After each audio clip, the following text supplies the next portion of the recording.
Hello, good morning, जोहार, मैं संजय और आप देख रहे हैं न्यूज झारखंड। चलिए जानते हैं आज की झारखंड की 25 टॉप मुख्य बड़ी खबरों को। हेमंत कैबिनेट की बैठक में 29 प्रस्तावों पर लगी मुहर। रघुवर सरकार के 5 पूर्व मंत्रियों की बढ़ी मुश्किलें। मंगलवार को झारखंड सरकार की मंत्रिपरिषद की बैठक संपन्न हुई, जिसमें 29 प्रस्तावों पर मुहर लगाई गई, जिसमें मुख्य रूप से राज्य कर्मियों, सेवानिवृत्त कर्मियों को स्वास्थ्य बीमा योजना का लाभ प्रदान करने की मंजूरी मिली। वहीं रघुवर सरकार के कार्यकाल में रहे पूर्व मंत्रियों अमर कुमार बावरी, रणधीर कुमार सिंह, डॉक्टर नीरा यादव, लुइस मरांडी एवं नीलकंठ सिंह मुंडा के विरुद्ध प्रत्यानुपातिक धनार्जन की जांच हेतु पीई दर्ज करने की अनुमति दिए जाने पर मंजूरी दी गई। मुख्यमंत्री गंभीर बीमारी उपचार योजना के लाभुकों को झारखंड स्टेट आरोग्य सोसाइटी के माध्यम से चिकित्सा सहायता अनुदान प्राप्त करने की स्वीकृति दी गई। वहीं झारखंड द्वारा वन महोत्सव के दौरान की गई घोषणा के अनुपालन हेतु वित्त वर्ष 2023-24 से शहरी क्षेत्र में रहने वाले आम जनता को उनके निजी जमीन पर वृक्ष लगाने पर उनके बिजली के विपत्र में प्रति वृक्ष 5 यूनिट बिजली पर सब्सिडी दिए जाने की स्वीकृति दी गई है। इसके अलावा पुरानी पेंशन योजना का चयन करने के पश्चात पुरानी पेंशन का लाभ लेने की प्रक्रिया से संबंधित दिशा निर्देश की स्वीकृति दी गई है। इसके अलावा भी कैबिनेट की बैठक में कई अन्य प्रस्ताव पारित किए गए हैं। झारखंड की चाईबासा में 88 पदों पर निकली वैकेंसी। झारखंड की चाईबासा में 88 पदों पर वैकेंसी निकली है। इसके लिए चाईबासा जिला की अधिकारी वेबसाइट पोर्टल पर नोटिस जारी किया गया है। अगर आप यहां नौकरी करना चाहते हैं तो आप प्रकाशित नोटिफिकेशन को अच्छी तरीके से पढ़ें और आवेदन की प्रक्रिया को समय से पहले पूरा करें। चाईबासा में nurse, pharmacist, data manager, data entry operator समेत 88 पदों पर भर्ती को लेकर आवेदन मांगे गए हैं। इन पदों पर आवेदन करने के लिए उम्मीदवारों की योग्यता पदों के अनुसार अलग अलग निर्धारित किया गया है। चाईबासा जिला के इन पदों पर उम्मीदवारों का चयन मेरिट और इंटरव्यू के द्वारा होगा। पूरी जानकारी के लिए आप नोटिस देखें। इसके लिए आप chaibasa.nic.in पर विजिट कर सकते हैं। आवेदन करने की अंतिम तिथि 28 जुलाई 2023 है। झारखंड कैबिनेट की बैठक में इन प्रस्तावों को भी मिली हरी झंडी। झारखंड निर्यात नीति 2023 की स्वीकृति। झारखंड बिजली वितरण निगम लिमिटेड के निदेशक मंडल में मनोनीत निदेशक के प्रावधान करने की स्वीकृति। झारखंड बाल विकास सेवा अराजपात्रित कर्मचारी भर्ती तथा सेवा शर्त संशोधन नियमावली 2023 की स्वीकृति। संविदा के आधार पर नियुक्ति एवं कार्यरत कर्मियों को मातृत्व अवकाश की सुविधा अनुमान्य करने की स्वीकृति। राज्य कर्मियों, सेवा निवृत्त कर्मियों को स्वास्थ्य बीमा योजना का लाभ प्रदान करने की स्वीकृति। इसके अलावा केंद्र प्रायोजित योजना अटल नवनीकरण एवं शहरी परिवर्तन मिशन 2.0 अंतर्गत 8,301.21 लाख रुपए की लागत पर तकनीकी स्वीकृति प्रदान। महागामा शहरी जलापूर्ति परियोजना की प्रशासनिक स्वीकृति मिली। वहीं मुख्यमंत्री गंभीर बीमारी उपचार योजना के लाभुकों को झारखंड स्टेट आरोग्य सोसाइटी के माध्यम से चिकित्सा सहायता प्रदान करने की स्वीकृति। वहीं आतंकवाद निरोधी दस्ते में झारखंड राज्य में संगठित अपराध पर नियंत्रण के लिए अतिरिक्त प्राधिकार प्रदान करने की स्वीकृति। इसके अलावा भी झारखंड कैबिनेट की बैठक में कई अन्य प्रस्ताव पारित किए गए हैं। मुहर्रम को लेकर प्रशासन सतर्क। शहर के प्रमुख चौक चौराहों पर तैनात है सुरक्षाकर्मी। चप्पे चप्पे पर रखी जाएगी सीसीटीवी से नजर। रांची में मुहर्रम को लेकर तैयारियां शुरू हो गई है। 29 जुलाई को निकलने वाले जुलूस के मद्देनजर सुरक्षा व्यवस्था भी मजबूत की जा रही है। रांची में शांति कायम रहे, इसे लेकर पुलिस और प्रशासन अलर्ट है। शहर के प्रमुख चौक चौराहों पर सुरक्षा बल की तैनाती की जाने लगी है। 2000 से ज्यादा पुलिस बल की तैनाती इलाके में होनी है। सुरक्षा बल में जिला बल, जैप, रैप, सैप, IRB को ड्यूटी पर लगाया जाएगा। प्रशासन शहर के कोने कोने पर सीसीटीवी कैमरे के माध्यम से नजर रखेगा। जुलूस की मॉनिटरिंग कंट्रोल रूम से की जाएगी। SSP ने सभी कैमरों को दुरुस्त करने का निर्देश दिया है। सुरक्षा में किसी भी तरह की लापरवाही न हो, इसे देखते हुए SSP किशोर कौशल ने हिंदपीढ़ी, लोअर बाजार, चुटिया, डोरंडा, लालपुर, बरियातू थाना सहित अन्य थाना के थानेदारों को भी अलर्ट रहने का निर्देश दिया है। साथ ही कहा गया है कि इलाके में गश्त बढ़ा दी जाए। जिन इलाकों से होकर मुहर्रम का जुलूस निकलेगा उन इलाकों पर कड़ी नजर रखी जा रही है। झारखंड में मानसून की बेरुखी होगी खत्म। 28 जुलाई से अच्छी बारिश के आसार। झारखंड के किसान बारिश की बूंदों के लिए तरस रहे हैं। बादल तो उमड़ते हैं लेकिन कहीं कहीं हल्की फुहार देकर ओझल हो जाते हैं। आलम यह है कि 25 जुलाई तक राज्य में 434.7 मिलीमीटर के बजाय महज 236.3 मिलीमीटर बारिश ही रिकॉर्ड हो पाई है। लिहाजा अभी तक सामान्य औसत से 46% कम बारिश हुई है। इस वजह से किसान परेशान हैं। किसान खेतों में बिछड़े तैयार कर अच्छी बारिश की राह ताक रहे हैं ताकि रोपनी कर सके, लेकिन अगले 3 दिनों तक किसानों को राहत मिलती नहीं दिख रही है। अभी तक सिर्फ 3 जिलों में सामान्य, 16 जिलों में सामान्य से थोड़ा कम और 5 जिलों में सामान्य से कम बारिश हुई है। जाहिर है स्थिति गंभीर है। हालांकि इधर मौसम केंद्र रांची के मुताबिक 28 जुलाई से अच्छी बारिश की संभावना बनती दिख रही है। मौसम वैज्ञानिक अभिषेक आनंद ने बताया कि बंगाल की खाड़ी में निम्न दबाव का क्षेत्र बन रहा है। इस सिस्टम के तहत झारखंड को ठीक ठाक बारिश मिल सकती है। फिलहाल इधर 27 जुलाई तक पिछले सप्ताह की तुलना में कम बारिश के आसार हैं। पूर्व विधायक संजीव सिंह ने मांगी इच्छा मृत्यु। अदालत में अर्जी दाखिल कर कहा, घुट घुट कर जीने से मौत है बेहतर। पूर्व डिप्टी मेयर नीरज सिंह समेत 4 लोगों की हत्या के मामले में बीते 6 वर्षों से जेल में बंद संजीव सिंह ने अपनी बीमारी से तंग आकर आखिरकार संसार छोड़ने का मन बना लिया है। मंगलवार को संजीव सिंह ने अदालत में आवेदन दाखिल कर इच्छा मृत्यु देने की गुहार लगाई है। कोर्ट को दिए आवेदन में संजीव के अधिवक्ता मोहम्मद जावेद ने कहा कि बेहतर इलाज उनका संवैधानिक अधिकार था, परंतु उन्हें बेहतर इलाज की सुविधा नहीं दी जा रही है। वह 14 दिन से इस SNMMCH में जिंदगी मौत से लड़ रहे हैं, लिहाजा वह घुट घुट कर जीना नहीं चाहते हैं। उन्हें इच्छा मौत दे दी जाए। पुरानी पेंशन योजना का लाभ संबंधित प्रस्ताव कैबिनेट से पास, सीएम का जताया आभार। झारखंड कैबिनेट की बैठक में मंगलवार 25 जुलाई 2023 को पुरानी पेंशन योजना का लाभ लेने की प्रक्रिया से संबंधित दिशा निर्देश से जुड़े प्रस्ताव की स्वीकृति मिल गई है। प्रस्ताव की स्वीकृति मिलते ही Jharkhand officers teachers employees federation के सदस्यों ने मुख्यमंत्री हेमंत सोरेन का जोरदार स्वागत करते हुए आभार जताया है। झारखंड में विधानसभा मानसून सत्र की तैयारी तेज। 28 जुलाई से होगी सत्र की शुरुआत। विपक्ष सरकार को घेरने की तैयारी में। झारखंड में 28 जुलाई से विधानसभा सत्र की शुरुआत हो रही है। 27 तारीख को सत्ता पक्ष और विपक्षी दल की बैठक बुलाई गई है। इस बार मानसून सत्र में कई मुद्दों पर विपक्षी दल सरकार से जवाब मांगेगा। भाजपा इस बार कई मुद्दों को विधानसभा में उठाने की तैयारी कर रहा है। बांग्लादेशियों के झारखंड में घुसपैठ का मुद्दा एक बार फिर विधानसभा में उठ सकता है।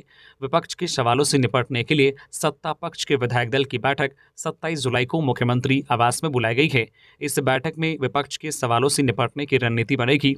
मुख्यमंत्री आवास में शाम को बैठक होगी। इससे पहले दिन में कांग्रेस विधायक दल की बैठक मंत्री आलमगीर आलम के डोरंडा स्थित सरकारी आवास पर होनी है। सत्ता पक्ष एक तरफ सवालों से निपटने की रणनीति बना रहा है, तो दूसरी तरफ विपक्ष विधानसभा में किस तरह के सवालों से सरकार को घेरना है, इसकी तैयारी के लिए 27 जुलाई को भाजपा ने भी विधायक दल की बैठक बुलाई है। विधानसभा में सरकार को घेरने की रणनीति पर चर्चा होगी।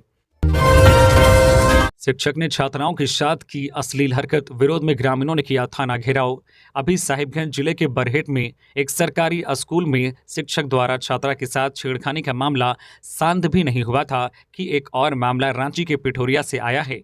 पिठोरिया इलाके में स्थित निश्चय मेमोरियल स्कूल के शिक्षक पर स्कूली छात्राओं के साथ छेड़खानी करने का आरोप लगा है। जब इसकी सूचना ग्रामीणों को हुई तो गांव वाले आक्रोशित हो गए। इसके बाद शिक्षक पर कार्रवाई की मांग को लेकर सैकड़ों ग्रामीणों ने पिठोरिया थाने का घेराव किया। स्कूल के शिक्षक जगन्नाथ मिश्रा पर छेड़खानी करने का आरोप है। हालांकि पुलिस ने आरोपी शिक्षक को गिरफ्तार कर लिया है। पाकुड़ में आदिवासी महिला के साथ सामूहिक दुष्कर्म, पीड़िता की हालत गंभीर। राज्य में आए दिन एक के बाद एक आपराधिक घटनाओं को अंजाम दिया जा रहा है। हत्या, लूट और दुष्कर्म तो मानो आम हो गया है। खासकर महिलाओं से दुष्कर्म के मामलों की संख्या बढ़ती जा रही है। पाकुड़ जिले से ऐसे ही एक घटना मानवता को शर्मसार करने वाली सामने आई है, जहां एक आदिवासी युवती से 8 से 10 की संख्या में लोगों ने दुष्कर्म को अंजाम दिया है। दरअसल पाकुड़ जिले के आमड़ापाड़ा थाना क्षेत्र के एक गांव की फुटबॉल मैदान में पेड़ के नीचे 8 से 10 युवकों ने मिलकर रविवार की देर रात 36 वर्षीय आदिवासी युवती के साथ सामूहिक दुष्कर्म किया। दुष्कर्म के बाद युवती बेहोश हो गई। इसके बाद सभी युवक वहां से भाग निकले।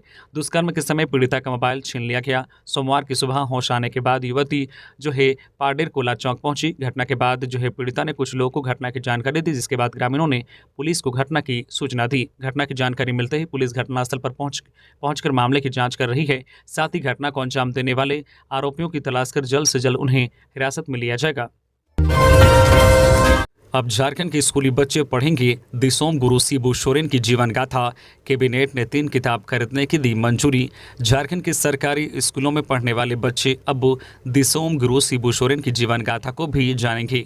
राज्य सरकार ने दिसोम गुरु शिबू सोरेन के नाम पर लिखी गई 3 पुस्तकों को क्रय करने का निर्णय लिया है। सरकार के द्वारा जिन 3 पुस्तकों का क्रय किया जाएगा उसमें सुनो बच्चों आदिवासी संघर्ष के नायक शिबू सोरेन की गाथा, दिसोम गुरु शिबू सोरेन और ट्राइबल हीरो शिबू सोरेन शामिल हैं। सुनो बच्चों आदिवासी संघर्ष के नायक शिबू सोरेन चित्रावली पर आधारित पुस्तक है, वही ट्राइबल हीरो शिबू सोरेन अंग्रेजी में लिखी हुई पुस्तक है। राज्य सरकार इन तीनों पुस्तकों का क्रय करके सरकारी विद्यालयों के लाइब्रेरी में बच्चों के पढ़ने के लिए रखने का काम करेगी। मुख्यमंत्री हेमंत सोरेन के नेतृत्व में मंगलवार को कैबिनेट की हुई बैठक में ज्ञानोदय योजना के तहत इन पुस्तकों का क्रय करने का निर्णय लिया गया। मां ने सौतेले बेटे की हत्या कर दी, 11 साल के बच्चे को रॉड से मारा, फिर गला दबाकर कर दी हत्या, 100 को गड्ढे में दफनाया। मां ने अपने 11 साल के सौतेले बेटे को पहले रोड से पीटा, फिर गला दबाकर उसकी हत्या कर दी। बेटे की मौत होने के बाद उसके 100 को गड्ढे में दफना दिया।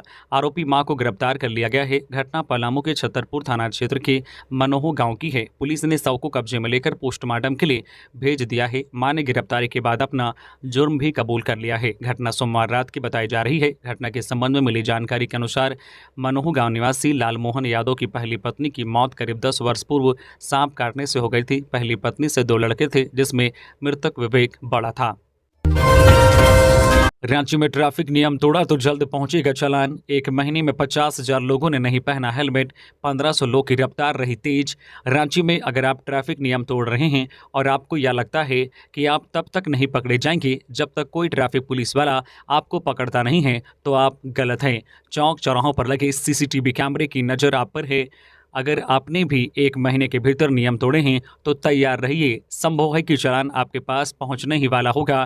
ट्रैफिक नियम तोड़ने वालों पर CCTV के हाई क्वालिटी कैमरे से नज़र रखी जा रही है। गाड़ी के नंबर से ओनर का डिटेल निकालकर स्मार्ट चालान भेजना शुरू किया गया है। 1 महीने में 50,000 से अधिक ऐसे लोग रडार में आए हैं जो बगैर हेलमेट पहने बाइक चला रहे थे। डेटा के आधार पर ई-चालान भेजा जा रहा है। ऐसा नहीं है कि इसमें सिर्फ बगैर हेलमेट वाले लोगों को पहचान किया गया है। अगर आपने तय स्पीड से ज़्यादा रफ्तार से गाड़ी चलाई है तब भी चालान आपके घर पहुंच सकता है। 5 दिनों में 1500 से ज़्यादा ऐसे लोग की पहचान की गई है जिनकी गाड़ी की रफ्तार तय रफ्तार सीमा से ज़्यादा थी।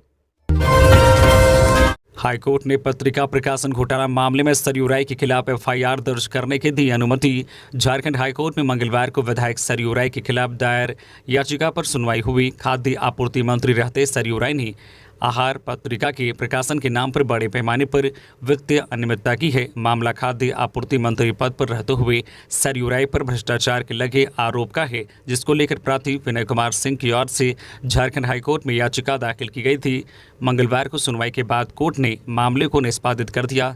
कोर्ट ने इसे भ्रष्टाचार से जुड़ा मामला माना है। साथ ही प्रार्थी को इस मामले में प्राथमिकी FIR दर्ज कराने की छूट प्रदान की है। बगैर टिकट सफर करने वाले रेल यात्रियों पर हुई बड़ी कार्रवाई। झारखंड के इस स्टेशन से वसूला गया लाखों का जुर्माना।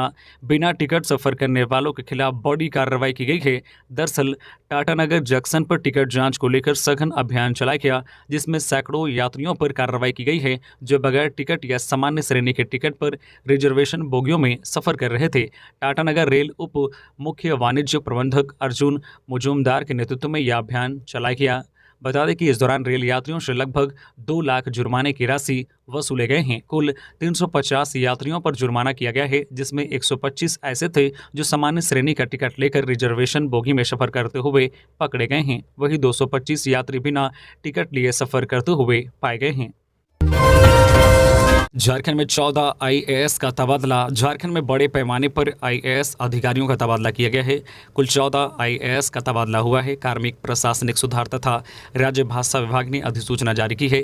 2011 बैच के IAS पलामू के उपायुक्त A दोड्डे को बंदोबस्त पदाधिकारी पलामू के अतिरिक्त प्रभार में हैं। उनका ट्रांसफर दुमका किया गया है। उन्हें जिला दंडाधिकारी एवं उपायुक्त नियुक्त किया गया है। वहीं देवघर के उपायुक्त मंजुनाथ भजंत्री पूर्वी सिंहभूम जमशेदपुर जिले के जिला दंडाधिकारी एवं जो है उपायुक्त नियुक्त किए गए हैं, जबकि 2012 बैच के IAS दुमका के उपायुक्त जो है रविशंकर शुक्ला सरायकेला खरसावां के जिला दंडाधिकारी एवं उपायुक्त बनाए गए हैं। विकास आयुक्त शाह मुख्य कार्यपालक पदाधिकारी जिला परिषद गिरिडीह के पद पर पदस्थापित शशि भूषण मेहरा को जामताड़ा जिला का दंडाधिकारी एवं उपायुक्त जो है नियुक्त किया गया है। वही जो है निबंधक जो है सहयोग समितियां झारखंड राज्य के पद पर पदस्थापित मृत्युंजय कुमार जो है बरनवाल को स्थानांतरित करते हुए अगले आदेश तक पाकुड़ जिला का जिला दंडाधिकारी एवं जो उपायुक्त नियुक्त किया गया है। इसी तरह अन्य जो है पदाधिकारियों का ट्रांसफर पोस्टिंग हुआ है। भूमि विवाद में BSF जवान का खूनी खेल, 4 लोगों पर तलवार से किया हमला। पलामू में भूमि विवाद में BSF जवान ने गोतिया पर तलवार से प्रहार किया। इस हमले में एक व्यक्ति की मौत हो गई है। मरने वाले का नाम सत्यदेव तिवारी है, वह PDS डीलर था। वही 3 गांव वाले गंभीर रूप से घायल हैं। घायलों को इलाज के लिए मेदिनी राय मेडिकल कॉलेज एंड हॉस्पिटल में भर्ती कराया गया है। वही आरोपी BSF जवान को पुलिस ने गिरफ्तार कर लिया है। मामला पड़वा थाना क्षेत्र के जो है गोल्हाना का है। कुख्यात प्रिंस खान गिरोह का शूटर अफजल अंसारी गिरफ्तार। बमबारी और जानलेवा हमले सहित 4 मामले हैं दर्ज। झारखंड पुलिस की आतंकवाद निरोधक दस्ता ATS ने धनबाद व पलामू पुलिस के सहयोग से धनबाद में सक्रिय रहे गैंगस्टर प्रिंस खान गिरोह के शूटर अफजल अंसारी को मंगलवार को गिरफ्तार कर लिया है। अफजल पलामू के मानातू थाना क्षेत्र के रहिया गाँव का रहने वाला है। उस पर गोविंदपुर बैंक मोड़ व तोपचांची थाने में कुल 4 मामले दर्ज हैं। ये मामले जानलेवा हमला, फायरिंग, बमबारी आदि से संबंधित है। ATS से मिली जानकारी के अनुसार अफजल अंसारी पर 1 जून को धनबाद जिले के तोपचांची थाना क्षेत्र स्थित सान-ए-पंजाब होटल पर बमबारी व 10 जुलाई को गोविंदपुर थाना क्षेत्र के बिहारी लाल चौधरी के शॉपिंग कॉम्प्लेक्स में गोलीबारी करने के आरोपी की पुष्टि हुई है। बिजली विभाग का अधिकारी बन लोगों को लगाते थे चूना, पुलिस के हत्थे चढ़े 3 शातिर अपराधी। जामताड़ा जिले के करमाटांड़ पुलिस ने 3 साइबर अपराधियों को गिरफ्तार किया है। तीनों साइबर अपराधी लोगों को बिजली बिल जमा करने के नाम पर ठग देते।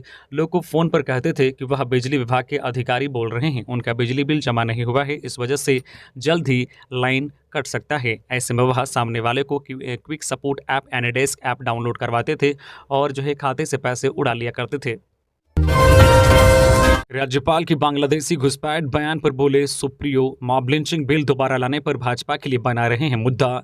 झारखंड मुक्ति मोर्चा के प्रवक्ता सुप्रियो भट्टाचार्य ने राज्यपाल CP राधाकृष्णन के बयान पर पलटवार किया है। दरअसल राज्यपाल ने एक निजी न्यूज एजेंसी से बातचीत में बांग्लादेशी घुसपैठियों पर चिंता जताई थी। उन्होंने कहा था कि बांग्लादेशी घुसपैठिए झारखंड की आदिवासी महिलाओं से शादी कर रहे हैं। आगे उन्होंने कहा कि इससे आदिवासी परंपरा और राज्य की डेमोग्राफी नहीं बदलनी चाहिए। पूर्वी सिंहभूम में 6 माह से आंगनबाड़ी सेविका व सहिया मानदेय के लिए लगा रही है चक्कर, घर चलाना हुआ मुश्किल। बहरागोड़ा प्रखंड के लगभग 235 सहिया व 230 सेविकाओं का मानदेय बीते दिसंबर महीने से व पोषाहार की राशि बीते जनवरी महीने से नहीं मिलने से काफ़ी परेशानियों का सामना करना पड़ रहा है। बताया गया है कि गर्भवती महिलाओं की सेहत सुधार व बच्चों के पोषण में अहम भूमिका निभाने वाली आंगनबाड़ी जो है कार्यकर्त्रियाँ खुद जो है कुपोषण का शिकार होकर भूखमरी के कगार पर पहुँच गई है। 6 महीने से रुके मानदेय लेने के लिए प्रखंड कार्यालय तथा बैंक का चक्कर लगाने को मजबूर हैं। ये महिलाएं बहुत ही कम मानदेय पाकर सरकार द्वारा हर छोटी मोटी विभागीय कार्य पूरे लगन के साथ करती है। कोरोना काल में भी आंगनबाड़ी जो है कार्यकर्त्री और जो है सहायिका अपनी जिम्मेदारी निभाते हुए दिखी थी। रुके मानदेय के लिए बाल पोषाहार केंद्र से लेकर जिले के आला अधिकारियों तक शिकायत कर चुकी है। महिलाओं को सुरक्षा देने में फेल है सरकार, इस्तीफा दे गृह मंत्री Ayesha. All India student association Ayesha ने महेंद्र सिंह भवन रांची में प्रेस वार्ता आयोजित किया, जिसे संबोधित करते हुए आयशा के राष्ट्रीय ज्वाइंट सेक्रेटरी जो है नीलाशीष बोस ने कहा है कि देश में शिक्षा की हालत बदतर होते जा रहे हैं। नई शिक्षा नीति 2020 आने के बाद से देश भर के अलग अलग विश्वविद्यालयों में लगातार फीस बढ़ाई जा रही है, जिससे झारखंड भी अछूत नहीं है। झारखंड के विश्वविद्यालयों में लगभग 40% प्रोफेसरों का पद खाली है, जो उच्च शिक्षा की चिंतनीय विषय बना हुआ है। राज्य के 95% स्कूलों में प्रधानाध्यापक नहीं है। यूनेस्को की रिपोर्ट के 7000 स्कूलों में औसतन 1 शिक्षक पढ़ा रहे हैं। धनबाद में एटीएस की छापेमारी, 109 ठिकानों पर पहुंची टीम, 10 फरार आरोपी गिरफ्तार। झारखंड में पुलिस मुख्यालय के निर्देश पर आतंकवाद निरोधक दस्ता एटीएस ने 16 से 24 जुलाई तक अपराधियों के 109 ठिकानों पर छापेमारी की। यह कार्रवाई धनबाद, रामगढ़, हजारीबाग, लातेहार, पलामू, रांची व बोकारो में हुई। कुल 80 संदिग्धों का सत्यापन किया गया। 45 संदिग्धों से पूछताछ और 36 से बॉन्ड भरवाकर छोड़ा गया। 10 फरार आरोपितों को एटीएस ने गिरफ्तार किया।